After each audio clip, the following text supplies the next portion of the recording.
Sign number 6. What makes a subculture different from anything else? Blocks. Here we go. Subcultures can have separate directions within itself, separate blocks, unlike a religion.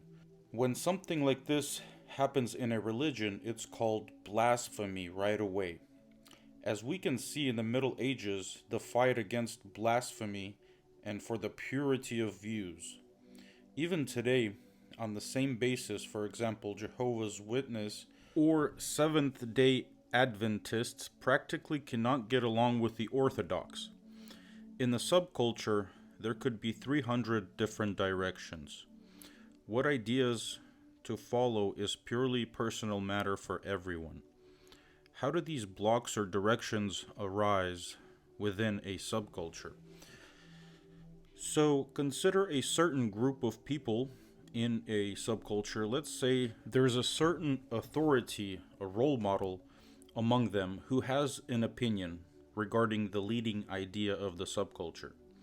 A number of people share this opinion and find it useful and effective. However, in the same way, there's another group and a different role model puts out a different opinion.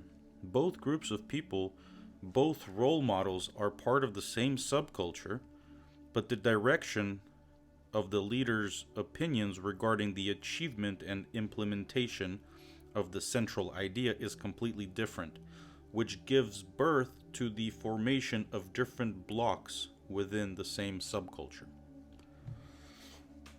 And there could be an infinite number of such blocks within one subculture. It turns out that, for example, you could have 100 people that do not belong to any blocks. They just like the subculture itself and they just like its environment. And aside from that, there could be 3 blocks that have, say, 10 people in each block. And within these 3 blocks, as well as outside of them, all the people perceive the idea in different ways. They form different opinions about it. And this does not make them outcasts from the subculture. It just means that there are blocks within the subculture and they have an independent orientation.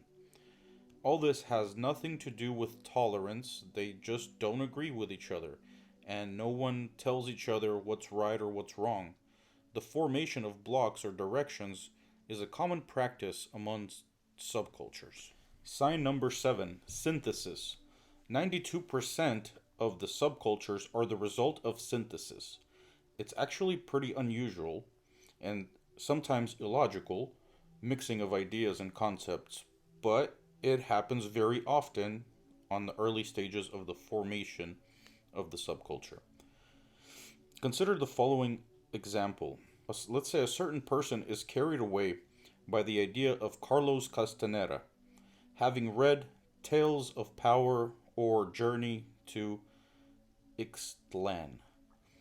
Even if he did not read all of the Carlos Castaneda books, he read a few and got inspired by some fresh ideas. And at the same time, he can love motorcycles as much as he loves Don Juan's teachings. And now in the mind of this person, a motorcycle and the idea of Carlos Castaneda are combined, synthesizing itself into one idea. A free biker or making a trip to the Gorge of Power. This is how synthesis works. Interestingly enough, such a person will certainly find like-minded people, for whom running away and jumping off a cliff is a life philosophy. Because flying a motorcycle into the abyss will allow you to turn into a crow and become a traveler between different worlds. 92% of some subcultures are synthesized. Usually when studying a subculture, you come to the conclusion the subculture is formed by the method of synthesizing several concepts that are connected together. However, there are also 8% of those subcultures that are not product of synthesis. And these are most likely the so-called subcultures from the bones. The name speaks for itself. How did the formation of such subcultures take place? There was a certain human who created a certain religious philosophical teaching about life, after which he died. Before his death, he managed to write down his ideas in some book. Years go by, perhaps centuries, and now a person of a completely different formation, for example, one who's engaged in hand gliding, who's experiencing a deep mental tragedy as a result of the loss of a friend.